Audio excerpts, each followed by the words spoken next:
Hello guys, electrical engineer अभिषेक channel पे आपका स्वागत है। आज हम बात करेंगे कि हम single core, two core, three core, four core, ये सब केबलों को कैसे चेक करें कि ये केबल सही है कि खराब है। ठीक है, आज हम इस टॉपिक पे बात करेंगे और ये मैं आपको बता दूंगा क्लैम्प मीटर से, क्लैम्प मीटर, मल्टीमीटर, ये सब सेम रहेगा। ठीक है, बाकी मैं आपको होल्डर और बल्ब की मदद से भी चेक करना बताऊंगा। ठीक है, अब जैसे सपोर्ट करो, ये अपना एक वायर है, एक ये वायर है, अपने को इस केबल को चेक करना है। तो अगर आपके पास क्लैम्प मीटर है तो आप क्या करेंगे, ये दोनों पॉइंटों को शार्ट कर देंगे और क्लैम्प मीटर को ओम में लगा देंगे, रेजिस्टेंस में, और यहाँ पे क्लैम्प मीटर की एक लीड लगा देंगे और एक लीड यहाँ पे लगा देंगे। क्लैम्प मीटर कुछ अपना इस तरीके से होता है और इसका रेजिस्टेंस, रेजिस्टेंस का निशान सिंबल जो होता है, मैं आपको बता दूं, क्लैम्प मीटर में ऐसे सिंबल बना होगा, आप इसको ध्यान रखिएगा। ठीक है, इसको हमने इसमें लगा दिया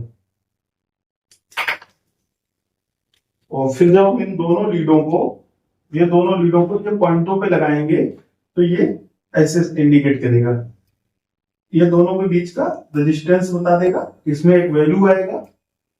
और हम मेगर वगैरह से भी इसी प्रकार से वैल्यू निकालते हैं, उसको आई आर वैल्यू, ये सब इससे हम इसी प्रकार से निकालते हैं। जब मैं मेगर के टॉपिक पे पढ़ाऊंगा तो आपको मैं वो भी बताऊंगा। ठीक है, अब ये इधर से बताने लगेगा। कुछ मीटर अगर अच्छी क्वालिटी का है तो उसमें ऐसे इंडिकेटर दे देगा, तो वो इंडिकेटर चलेगा। साउंड आपको हर एक उसमें आएगा, मल्टीमीटर में भी साउंड ऐसे ही आएगा और क्लैम्प मीटर में भी साउंड आएगा। क्लैम्प मीटर आपका अच्छी क्वालिटी का है तो इधर जैसे इसमें लाइट दिया है, ऐसे लाइट दे देगा। ठीक है, और इसमें एक तरीका और है जिससे आप लोग चेक कर सकते हैं। मीटर में ये एनसी भी देता है, इसमें ये पॉइंट है जो नीचे में, ये एनसीबी है। ठीक है, एनसीबी का मतलब क्या होता है, नॉन कांटेक्ट वोल्टेज। मतलब हम इस वायर को क्लैम्प मीटर से उसमें लीड से कांटेक्ट ना करें और वोल्टेज का हमको पता चल रहा है, उसके लिए हम क्या करेंगे, एनसीबी में सिलेक्ट करेंगे और जिस, अगर इसमें सप्लाई होगा तो इस वायर को हम नजदीक में लगाएंगे तो ये एक साउंड देगा, कंटिन्यू बीप देगा, टू टू टू टू ऐसे करके बीप देगा और इसका इंडिकेटर आएगा। अगर जिस क्लैम्प मीटर में इंडिकेटर नहीं है तो उसमें बीप देगा। ठीक है, अगर न्यूट्रल होगा तो ये स्लो बीप देगा। आप लोग याद रखना, एनसीबी का फुल फॉर्म होता है नॉन कॉन्टेक्ट वोल्टेज। ठीक है, एनसीबी मतलब होता है नॉन कॉन्टेक्ट वोल्टेज। ठीक है, वो इसका हम लोग यूज करते हैं जैसे अपना लाइट बोर्ड है, इसमें एक सॉकेट है, सॉकेट कुछ इसी प्रकार होती है ना, तो सॉकेट है, फिर एक ये सॉकेट है। तो इसमें हम चेक करने के लिए कि न्यूट्रल अपना ये साइड का है कि फेस ये साइड का है, आप इससे एनसीबी क्लैम्प मीटर में सेलेक्ट करके अगर फेस साइड में लगा दोगे, ये फेस है तो ये कॉन्टिन्यू इधर बीप देगा। बीप मतलब टू टू टू टू टू टू टू टू ऐसे करेगा। अगर आप न्यूट्रल साइड लगाएंगे तो ये स्लो बीप देगा, बिल्कुल टू, कुछ टाइम वेट के बाद फिर टू, ऐसे सा। ठीक है, आपको एनसीबी भी इसमें क्लियर हो गया होगा, एनसीबी क्लैम्प मीटर में क्या होता है। ठीक है, तो अब हम इस वायर को बल्ब होल्डर की मदद से कैसे चेक करेंगे। क्लैम्प मीटर से तो आप समझ गए, बल्ब होल्डर से अगर हमको चेक करना होगा तो एक वायर को इसमें होल्डर में लगा देंगे और यहाँ पे एक हम बल्ब लगा देंगे, इधर से न्यूट्रल और इधर से फेज दे देंगे। अगर अपना बल्ब जल गया तो ये वायर सही है, अगर बल्ब नहीं जला तो वायर में कोई फॉल्ट है। इससे आप सिंगल सिंगल वायर चेक नहीं कर सकते हैं, वो फिर एक वायर इसको हटाओ फिर इसी नाप का दूसरा वायर लगाओ, ऐसा करना पड़ेगा। पर आप इससे सिंगल सिंगल का ये कोई मेथड नहीं है। और अब मैं आपको बता देता हूँ, इंडस्ट्रीज एरिया में जैसे अपना थ्री कोर का चलता है, ये अपना थ्री कोर का वायर है मोटर के लिए। मैं मोटर का चेक करने को आपको बता रहा हूँ। तो ये जैसे वायर आया हुआ है, ये यहाँ पे मोटर पे लगा हुआ है, ठीक है, ये मोटर हो गई, ये मोटर पे लगा हुआ है।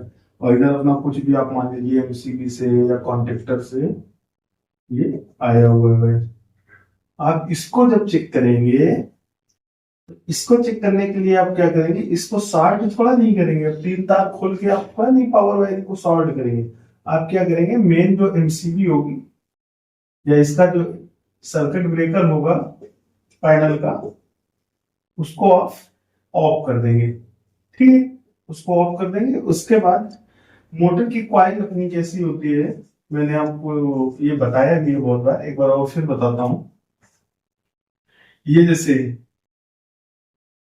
इधर से ऐसे मोटर में जाएगी, ऐसे घूम के, ऐसे घूम के फिर ऐसे आ जाएगी, ऐसे घूम के ये फिर इसमें ज्वाइंट हो जाएगी, ये इसमें ज्वाइंट हो जाएगी। ये कनेक्शन चेंज होते हैं, मतलब मैं तो आपको ऐसे बता दे रहा हूँ, इंडिंग पॉइंट अलग निकलेगा। इंडिंग पॉइंट कैसे निकलता है, जैसे एक फर्स्ट कॉइल इधर से जाएगी, तो ये वाली कॉइल मूवमेंट, ये पूरा मोटर में वाइंडिंग होके ये दूसरे वाले के सामने में निकलेगी, ठीक है। और ये वाई वाली जो है, ये पूरा मूवमेंट ऐसे कॉइल बन के मोटर में भर के ऐसे इसमें निकलेगी, और बी वाली ऐसे पूरा कॉइल बन के मोटर में घूम के इसमें निकलेगी, ठीक है। ये मैं आपको एग्जांपल के लिए बता दे रहा हूँ, जिससे आपको इजीली समझ में आ जाए, ठीक है। इसमें क्या होता है, अपनी ये कॉइल एक ही है, ठीक है। और जब हम डेल्टा कनेक्शन करते हैं मोटर में, ऐसे कनेक्शन करते हैं ना, पर इसमें ये क्या है, ये कॉइल सामने नहीं निकलेगा, डेल्टा कनेक्शन में निकलेगा आर बाई बी और बी आर वाई, ठीक है।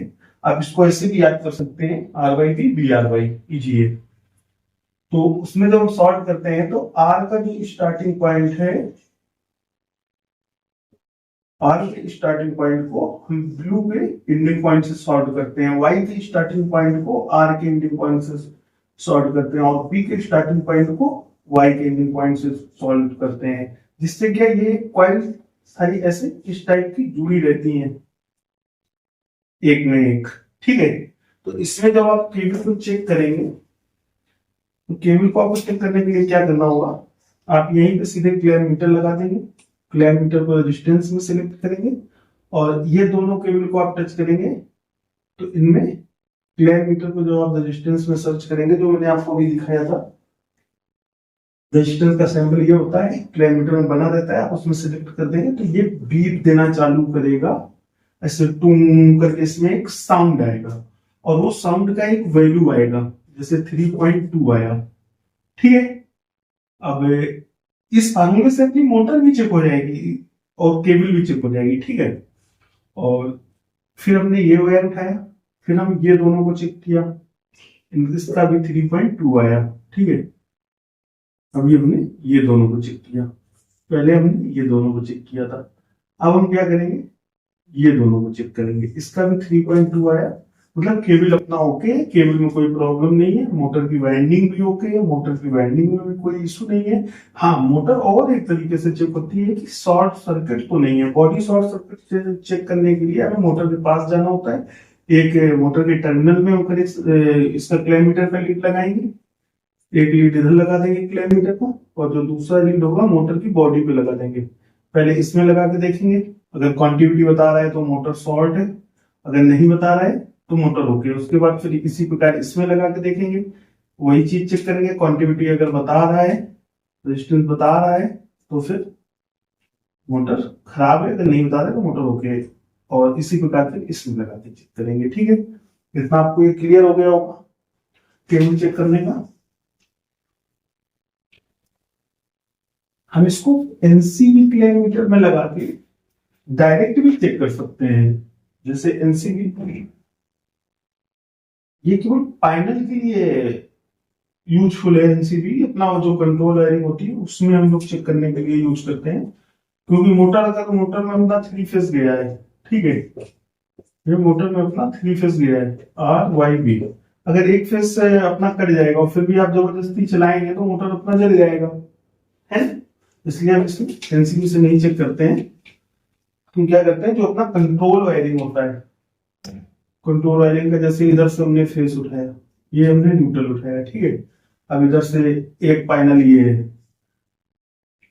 एक एमसीबी हो गई, एमसीबी हो गई, एक ये पैनल है, एक ये पैनल है, मतलब ये बॉक्स है, पैनल अपना ये पूरा एक पैनल है।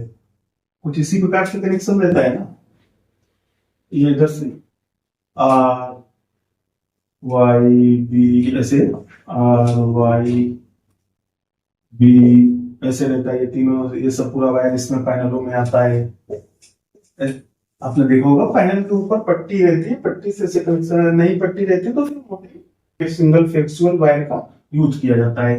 ये जैसे अपनी एक एमसीबी है, हमने इधर से कोई सा भी जो फेस उठाया है कंट्रोलिंग के लिए, एक ही फेस, ये सारे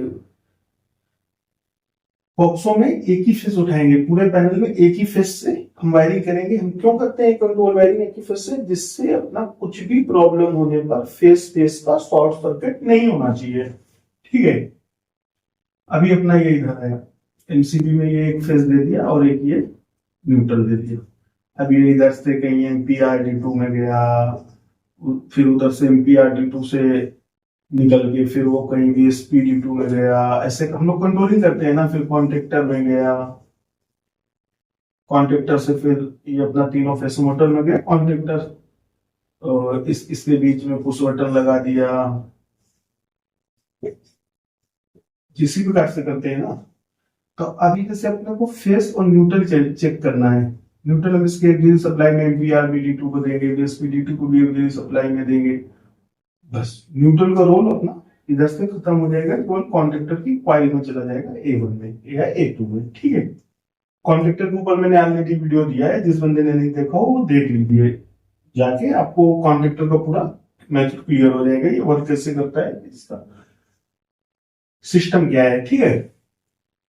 अब हम बात करते हैं, अब जैसे हमने इसमें मीटर में एनसीबी सिलेक्ट किया, एनसीबी सिलेक्ट करके जैसे हम इधर लाएंगे ना फेस वाले वायर, इस तरीके से ऐसे फेस में घुमा के चेक कर सकते हैं। जहां पे भी वायर कट होगा वहां पे इसकी बीप आना, जो टू टू टू टू करके बीप आएगी, वो बंद हो जाएगी।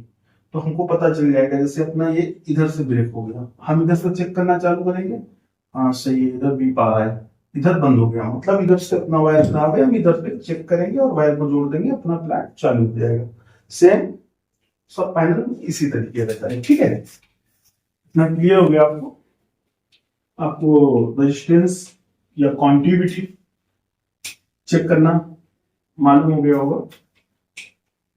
और पैनल में एनसीबी से, क्लेमीटर में एनसीबी से हम सेलेक्ट करके कैसे चेक करते हैं, आपको ये भी मालूम हो गया होगा। उम्मीद करता हूं आपको ये इतना पूरा क्लियर हो गया होगा।